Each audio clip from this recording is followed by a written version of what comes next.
कर लेता है। The written language and literature of a region, तो लिखने वाली भाषा की बात यहाँ पे नहीं की गई है, सिर्फ लिखने वाली जो भाषा होगी वो कैसे डिफाइन करेगी किसी एक भाषा को, ठीक है। तो रीजनल डायलेक्ट की बात कर ली जाए तो वो भाषा हो जाएगी जो speech characteristic of a language in region, जो क्षेत्रीय भाषा के भाषा को या क्षेत्रीय रीजनल लैंग्वेज या क्षेत्रीय भाषा की कैरेक्टरिस्टिक को संरचनाओं को क्या कर रही है, बोली जा रही है, जहाँ पे वो हो जाएगी आपकी रीजनल डायलेक्ट, ठीक है। पहले का पहला ऑप्शन हो जाएगा। विच of the following is true of sine language, जो साइन लैंग्वेज है, ठीक है, सांकेतिक भाषा जो है, वो इसके बारे में क्या सही है, ठीक है ना। Sign language does not have grammar, sign language as a grammar,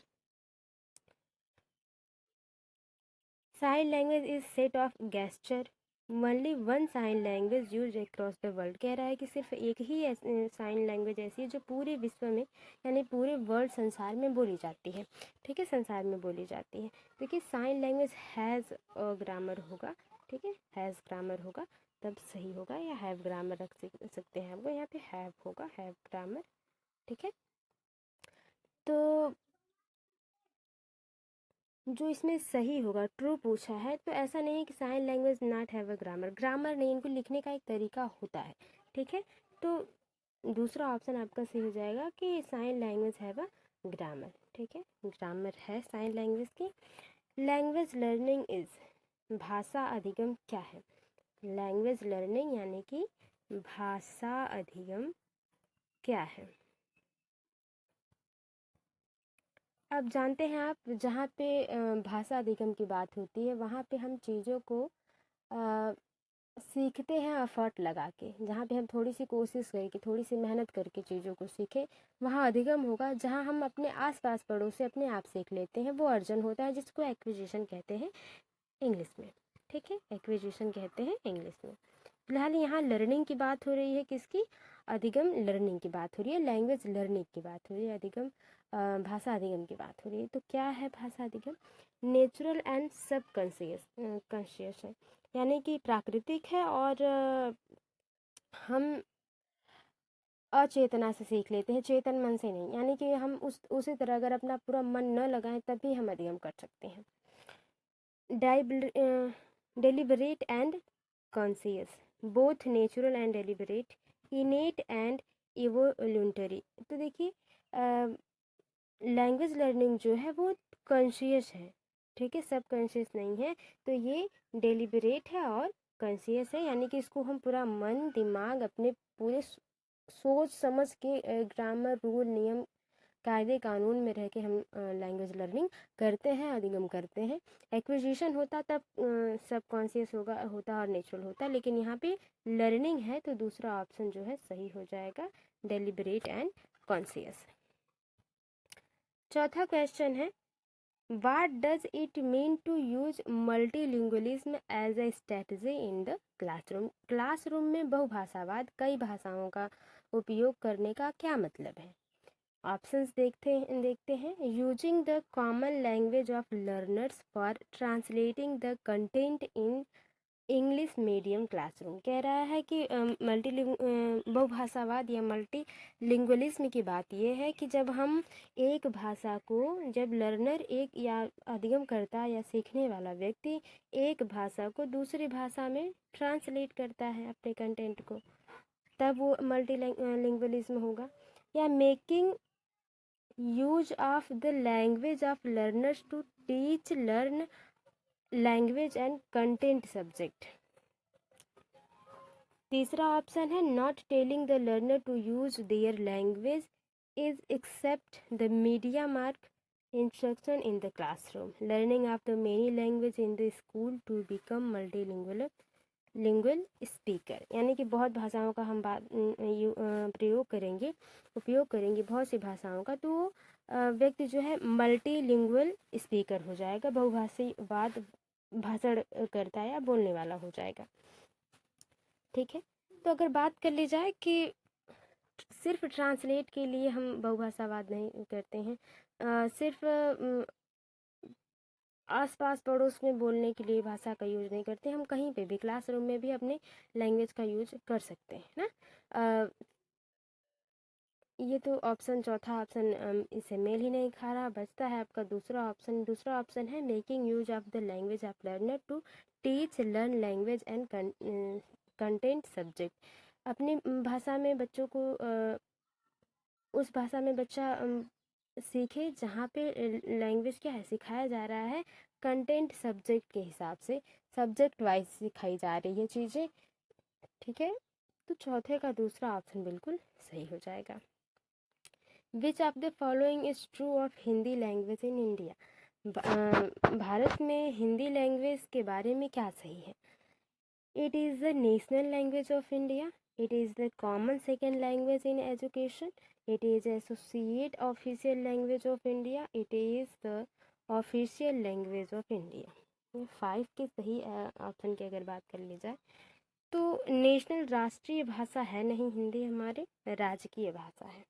ठीक है, और इसको सेकेंड लैंग्वेज नहीं कहते, ठीक है ना, हिंदी को। और ये ऑफिशियल लैंग्वेज है, ऐसे सामाजिक तौर पर ऑफिशियल नहीं है। हम तो क्षेत्र में अपने समाज में अलग अलग भाषा बोलते हैं, ये ऑफिशियल लैंग्वेज है हिंदी। चौथा ऑप्शन बिल्कुल सही हो जाएगा।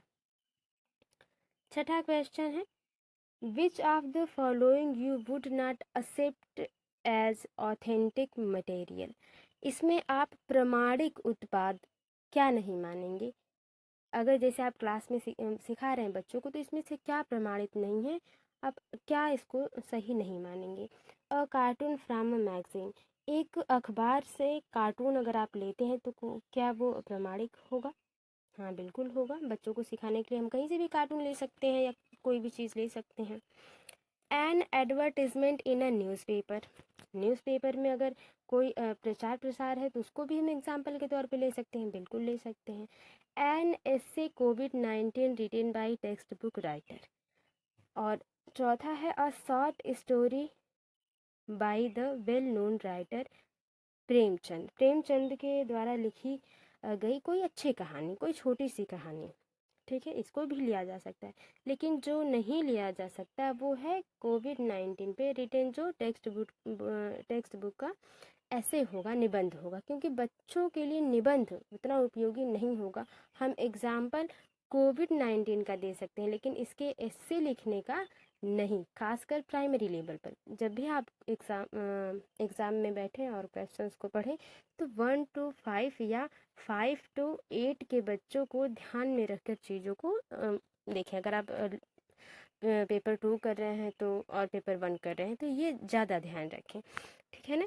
तो तीसरा ऑप्शन बिल्कुल सही हो जाएगा, ये एक्सेप्ट नहीं है ऑथेंटिक मटेरियल के हिसाब से। सातवां क्वेश्चन है कि a teacher ask her learner of class 8 as a follow up task of the reading. एक टीचर है जो अपने क्लास 8 के बच्चों को एक पढ़ने का कार्य देती हैं, एक पाठ पढ़ने का कार्य देती हैं। To list the event and idea of the story in a sequence, what does she do. कह रहा है कि इसमें एक टीचर है, वो क्लास 8 की बच्ची को या बच्चे को एक लेसन पढ़ने का काम देती हैं और उसमें कहती हैं कि जो इसमें से महत्वपूर्ण ज़रूरी बातें हैं, आइडिया है, विचार है, उसको अपनी भाषा में याद रखो या उसको करो, अपनी भाषा में बताओ, बेसिकली ये बात है। तो इसका मतलब क्या है, व्हाट डज सी डू, इसका मतलब वो क्या करना चाह रही है। Asking her student to create a sub test, वो ये चाह रही है कि उसके बच्चे कोई जो अक्षर है या जो तथ्य है उसका प्रमाणिक तौर पे अपने पास एक डेटाबेस तैयार करके रखें। Asking her student to read the story again, वो चाह रहे हैं कि बच्चा कहानी को फिर से पढ़े। री इन्फोर्सिंग देयर राइटिंग स्किल, लिखने की तो बात हो नहीं रही यहाँ पे। Promoting their skill to recall, यानी कि याद करने की बात तो सही है नहीं, ठीक है। तो सबसे बढ़िया हो जाएगा कि वो ये चाहती हैं कि वो अपने माइंड से क्रिएट करे, लेसन पढ़ते समय क्या स्टोरी है उसका अपनी भाषा में वो चीज़ों को रख सके, एक सब टेक्स्ट तैयार कर सके, एक रचनात्मक चीज़ क्रिएट कर सके, बना सके। पहला ऑप्शन जो सही हो जाएगा 7वें का। विच of the following statement is not true teaching of library text in language classroom. इसमें से क्या सही नहीं है एक लाइब्रेरी टेस्ट के भाषा के लाइब्रेरी टेस्ट के क्लास में। ठीक है, क्या सही नहीं है। Library test text should be, यहाँ टेक्स्ट होगा अक्षर, टेस्ट मतलब टेस्ट नहीं परीक्षा वाला, लेकिन यहाँ पे टेक्स्ट होगा अक्षर वाला। Should be use to teach grammar, grammar सिखाने के लिए इसका यूज़ करना चाहिए। Library text are for appreciation pleasure and enjoyment. Library text का मतलब होता है कि हम अपने जो बच्चे हैं क्लास के उनकी एन्जॉयमेंट और प्लेजर मतलब खुशी और आनंद को क्या करें, अप्रिशिएट करें, प्रोत्साहित करें। Library text are input for language learning. जो लाइब्रेरी टेस्ट है वो लैंग्वेज लर्निंग के इनपुट के लिए है।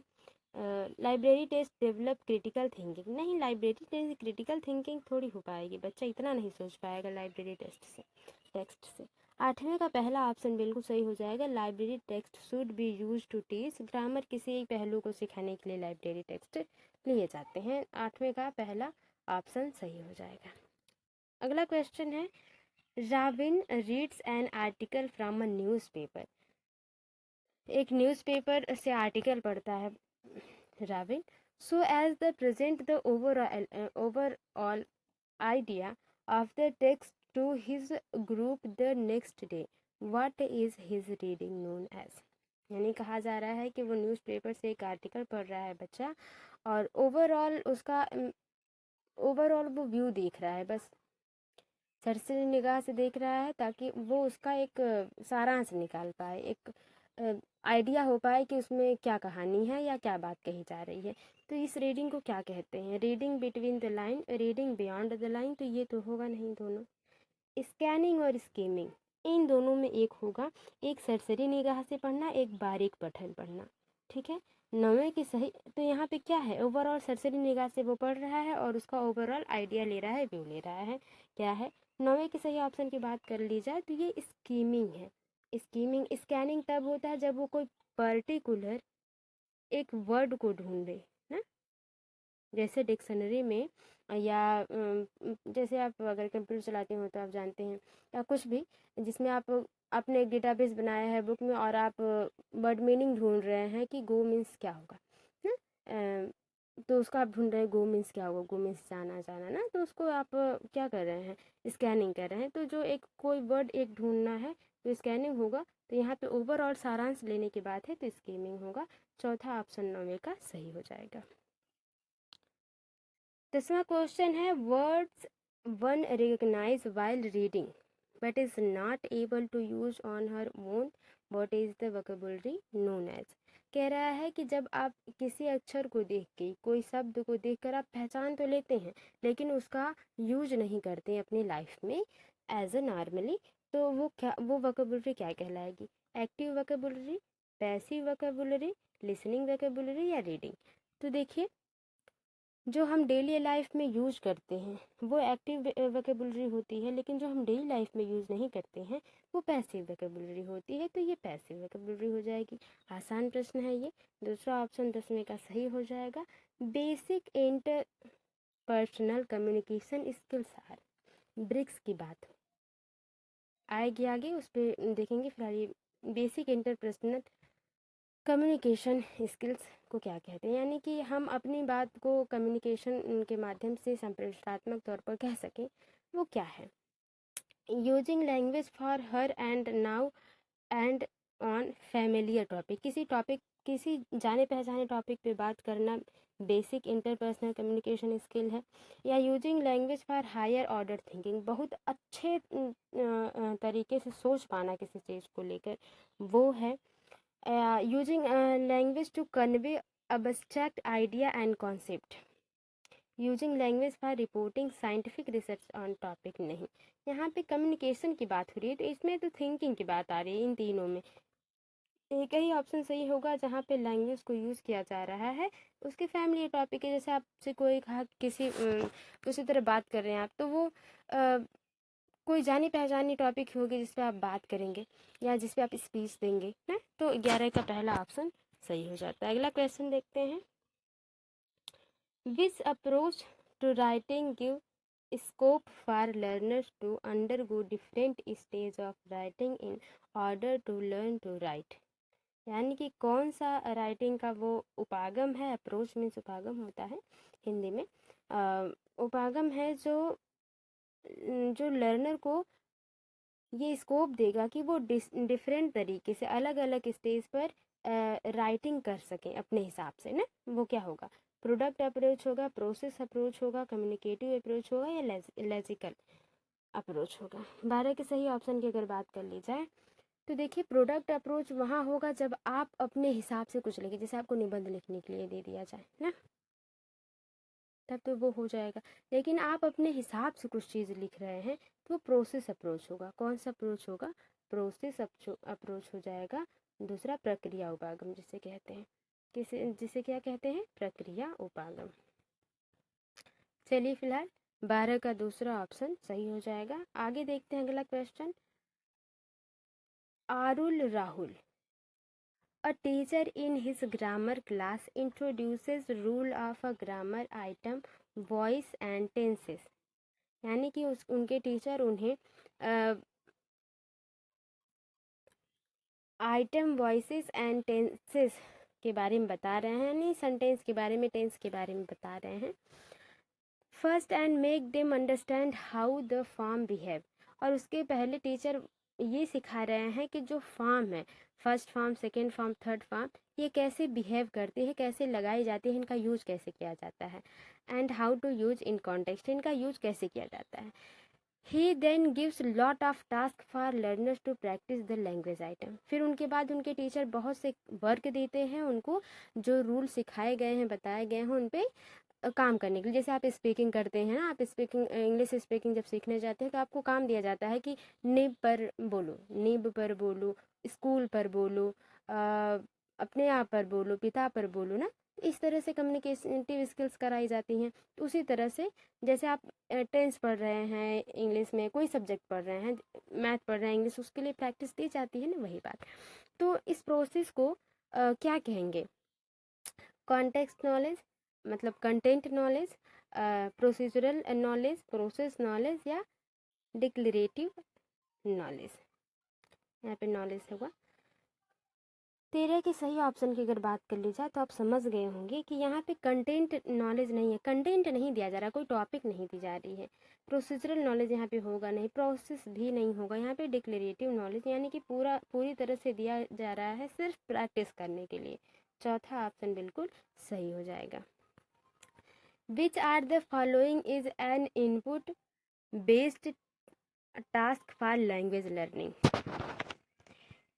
इनमें से कौन सा भाषा अधिगम का इनपुट बेस्ड टास्क है।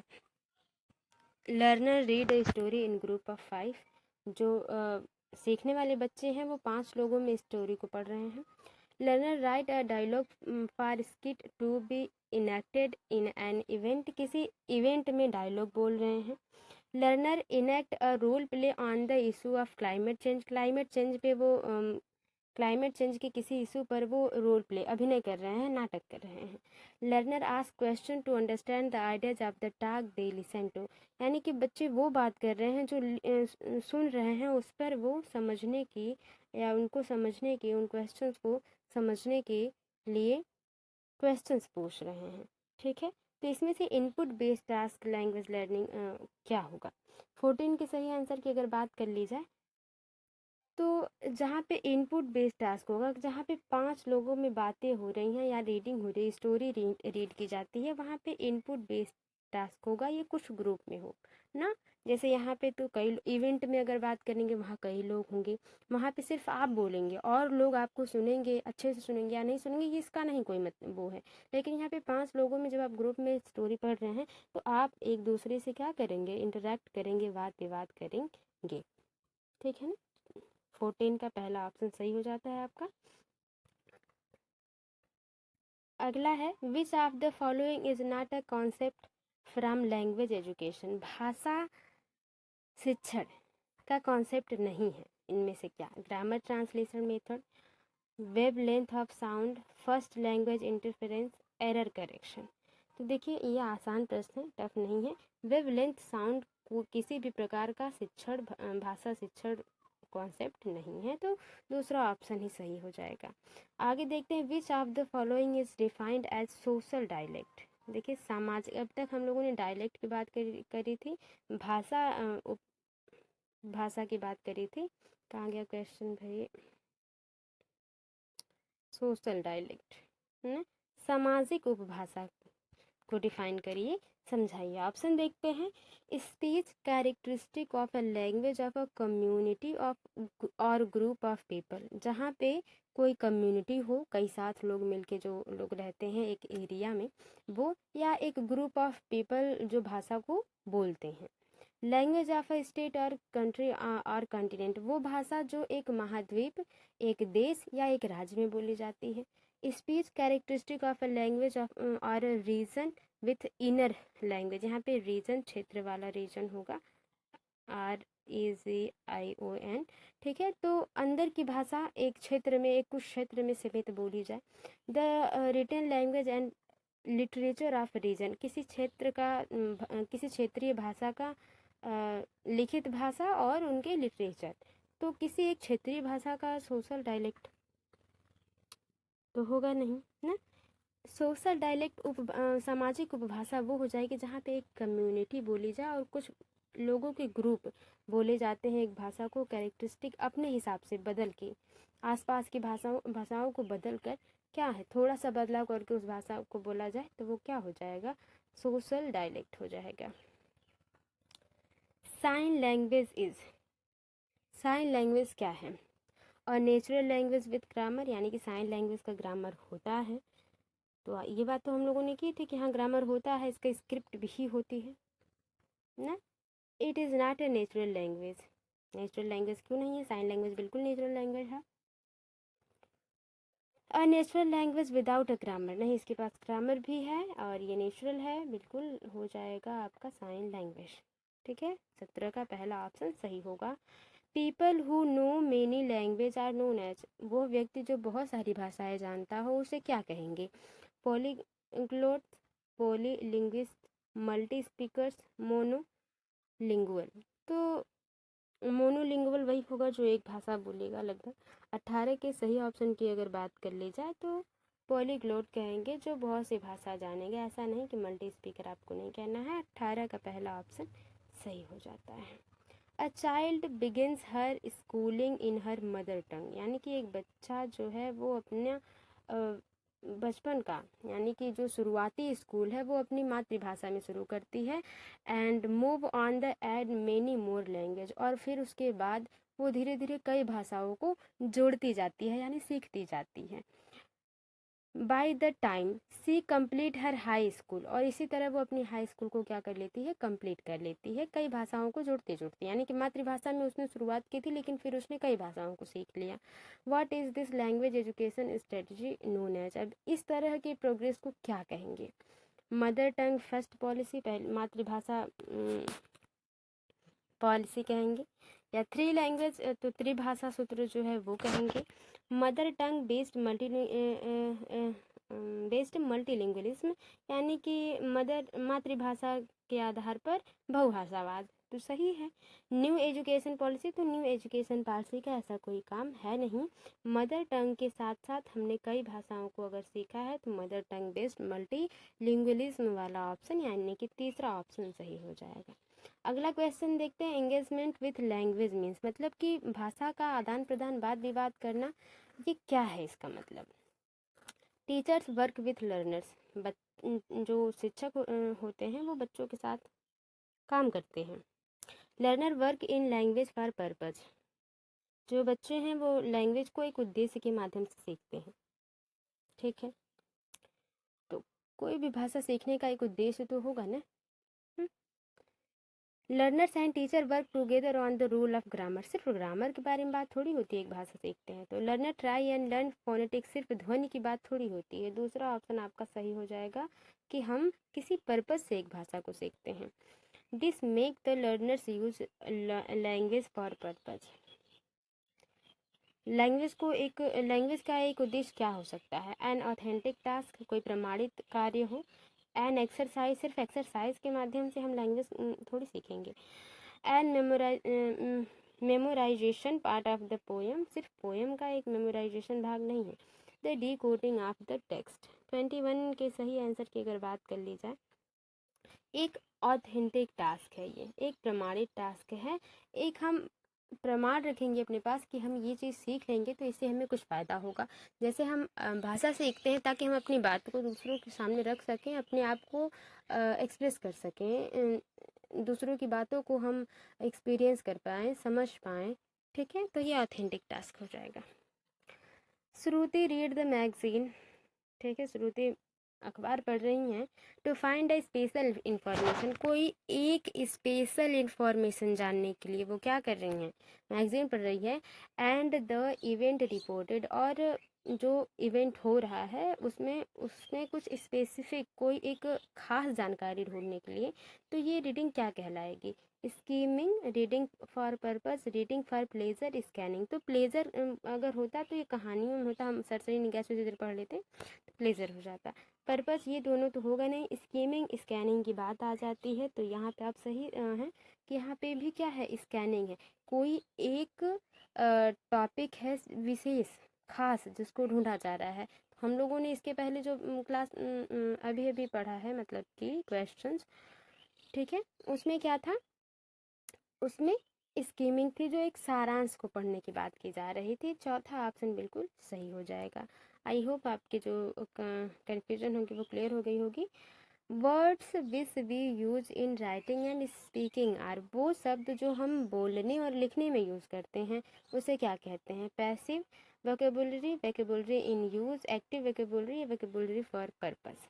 23 की बात कर ली जाए तो 23 में जो सही आंसर हो जाएगा वो एक्टिव वोकेबुलरी होगा। हम जहाँ लिखने और बोलने, खासकर बोलने में अगर हम कोई शब्द यूज कर रहे हैं तो वो एक्टिव ही होगा। हम डेली बेसिस पे उससे क्या कर रहे हैं, बोल रहे होंगे।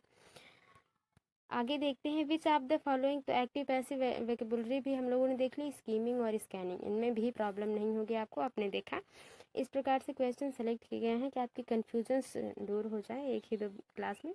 विच of the following is for promoting cognitively academic language proficiency. Kelp के बारे में आपने बहुत पढ़ा होगा, तो वो देखते हैं आप ये सही कर पाते हैं कि नहीं, और सही ज़रूर बताइएगा कि 24 का जो क्वेश्चन है इसका आपने सही आंसर दिया है कि नहीं। एकेडमिक मतलब जो औपचारिक तरीके से, फॉर्मल तरीके से सीखा जाएगा, ठीक है, जहाँ पे थोड़ी सी आपको मेहनत करके सीखनी होगी चीज़ों को, ठीक है। एकेडमिक तरीके से, औपचारिक तरीके से थिंकिंग करनी होगी, वो कैल्प में होगा, ठीक है। ब्रिक्स में जहाँ पे आप अनौपचारिक अपने रोज़मर्रा के जीवन में जो बोलते हैं वो ब्रिक्स हो जाता है। कैल्प की बात करिए, writing one's diary at the end of the day of the on one's birthday, किसी के बर्थडे पर एक दिन की डायरी लिखना, ठीक है। आगे देखते हैं, writing an article for a newspaper, किसी न्यूज़पेपर के लिए आर्टिकल लिखना। On the impact of climate change on people's life, लोगों के जीवन से यानी कि क्लाइमेट चेंज का लोगों पर क्या प्रभाव पड़ रहा है, लोगों के जीवन पर क्या प्रभाव पड़ रहा है, इस पर आर्टिकल लिखना। तो देखिए ये कोई विशेष है, ये औपचारिक तरीके से लिखा जाएगा, अनौपचारिक तरीके से नहीं। देखिए आप डेली किसी के बर्थडे में कुछ लिख रहे हैं, डायरी लिख रहे हैं, तो डायरी लिखना तो डेली का काम भी हो सकता है। तो ये अपने रियल लाइफ में हर साल आएगा बर्थडे, हर साल आप लिखेंगे, तो कुछ ना कुछ एक ब्रिक्स की तरफ जा रहा है, कैल्प की तरफ नहीं। स्पीकिंग विथ क्लासमेट, तो यहाँ कम्युनिकेशन की बात हुई नहीं। रीडिंग अ मेन्यू रेस्टोरेंट, सिर्फ रेस्टोरेंट की बात अगर कर ली जाएगी, ऑर्डर दे रहे हैं हम फूड के लिए, तो ये स्कैनिंग स्कीमिंग में होगा। लेकिन कैल्प की बात कर ली जाए तो एक जहाँ पे आप पूरी मेहनत और दिल दिमाग से पूरा लगेंगे वो हो जाएगा ऑप्शन, एक आर्टिकल लिखने पे जो क्लाइमेट चेंज पर होगा, उस पर आपको मेहनत करनी पड़ेगी, एक नियम कानून होगा लिखने का, एक एकेडमिक तरीका है ये, ठीक है। दूसरा ऑप्शन बिल्कुल सही हो गया 24 का। 25वां क्वेश्चन देखते हैं कि why do you consider the process approach to writing as ideal for learners to learn to write a good piece of writing, यानी कि हम लिखने के लिए प्रोसेस अप्रोच को क्यों अच्छा मानते हैं, ये ऑप्शन। अब ऑप्शन देखते हैं, process approach enable learner to write like extempore speaker without any preparation, किसी भी आप प्रिपरेशन या किसी भी तैयारी के बिना आप लिख सकते हैं, इसलिए प्रोसेस राइटिंग को बेहतर माना जाता है। अगला देखते हैं। देखिए, जब कुछ भी आपको लिखना होगा तो बिना प्रिपरेशन के आप नहीं लिख सकते, बिना कुछ पहले से तय, बिना सोचे ही आप क्या लिखेंगे। अगर आपको किसी का नाम भी लिखना है तो पहले सोचना तो कुछ पड़ेगा, किसी का नाम सोचेंगे तभी तो, कोई कहेगा तभी तो लिखेंगे। ऐसा तो है नहीं कि बिना प्रिपरेशन के हम कोई भी चीज़ लिख देंगे। प्रोसेस है, process like one time product in order to test the skill of writing. सिर्फ वन टाइम प्रोडक्ट नहीं है ये। Process approach is teaching the higher order language, मतलब बहुत उच्च स्तरीय तरीके से हम लिख सकते हैं। Process approach enable learner to undergo various stage, कई स्टेजों के साथ हम ये डेवलप होता है और हम फिर एक अच्छी राइटिंग स्किल्स को पा लेते हैं। यानी कि ये एक वेरियस स्टेज है एक डेवलप करने का, एक अच्छी राइटिंग डेवलप करने का, लिखने का एक अच्छा तरीका है, जहाँ पर लर्नर किसके हैं, वेरियस, कई विधियों से, विविध विधियों से हम क्या करें, सीखें। चौथा ऑप्शन बिल्कुल सही हो जाएगा 25 का। अगला देखते हैं। Which of the following is an output based task for language learning. Input based, output based, input based भी आप लोगों ने देखा, आउटपुट बेस्ड यहाँ है। तो learner read a news item on a political issue, political issue अगर है तो इनपुट बेस हो जाएगा। Learner work in group together idea from writing a paragraph. Learner think allowed describing the process in a sequence of pictures, picture के हिसाब से describe करना है चीज़ों को। Learner right an article for a news paper adopting process approach. देखिए, output वही होगा जहाँ पर क्या होगा, एडॉप्टिंग प्रोसेस होगा। कहीं से हम किसी चीज़ को क्या कर रहे हैं, ले रहे हैं, उनसे समझ बूझ रहे हैं, वाद विवाद कर रहे हैं, सोच समझ रहे हैं, तर्क वितर्क कर रहे हैं, तो वो क्या हो जाएगा, वही हो जाएगा, आउटपुट बेस हो जाएगा। चौथा ऑप्शन बिल्कुल सही हो जाएगा। ठीक है, आगे देखिए अगला question. Which of the following statement regarding teaching grammar lesson is incorrect. इसमें कह रहा है कौन सा स्टेटमेंट है जो टीचिंग ग्रामर लेसन को इनकरेक्ट बता रहा है, सही नहीं बता रहे। नेगेटिव क्वेश्चन है, नेगेटिव ऑप्शन सही होगा। Using text as a source of teaching point, teaching point के हिसाब से हम क्या कर रहे हैं, यूजिंग टेक्स्ट, ऐसे शब्द का यूज करना, ऐसे अक्षर का यूज करना जो टीचिंग पॉइंट को क्या कर रहा है, इनेबल कर रहा है या दिखा रहा है। Using examples of incorrect in student language during a speaking task, यानी कि बोलते समय जो भाषा का हम यूज कर रहे हैं वो क्या हो। Using picture to visualise word and structure, किसी संरचना को समझने के लिए या पिक्चर के विजुअलाइजेशन को समझने के लिए हम यूज़ करते हैं टीचिंग ग्रामर लेसन को। Using sentences that are example of the teaching point, उन एग्जाम्पल का यूज़ करना जो टीचिंग पॉइंट के लिए क्या है, बेहतर है।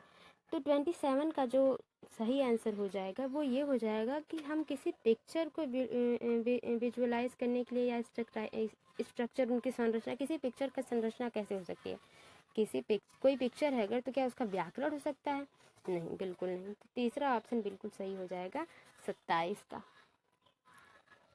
अगला क्वेश्चन है 28, which are the following is not true और लैंग्वेज के हिसाब से कौन सा इसमें से सही नहीं है। ठीक है, भाषा पर कौन सा ऑप्शन सही नहीं है, भाषा के बारे में कौन सा ऑप्शन सही नहीं कह रहा है। नेगेटिव क्वेश्चन, नेगेटिव ऑप्शन सही होगा।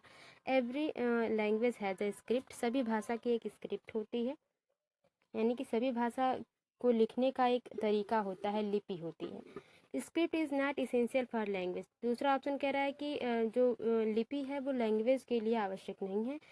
एवरी लैंग्वेज हैज़ ग्रामर, सभी भाषा की एक व्याकरण होती है।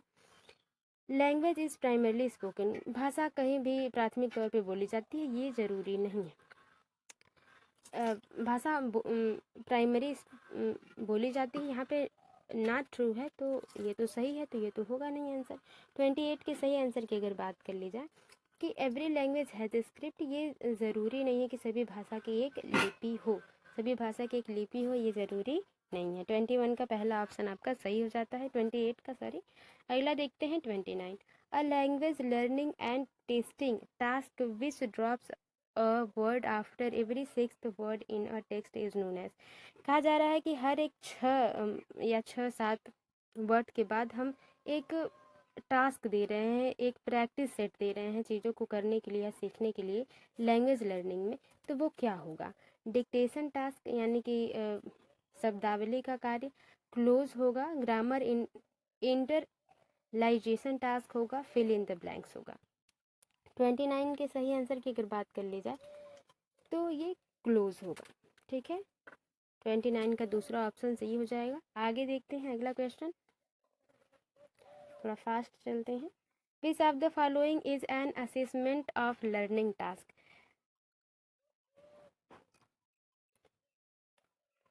ऑप्शंस देखते हैं। Project work and assignment, weekly test and monthly test, formative term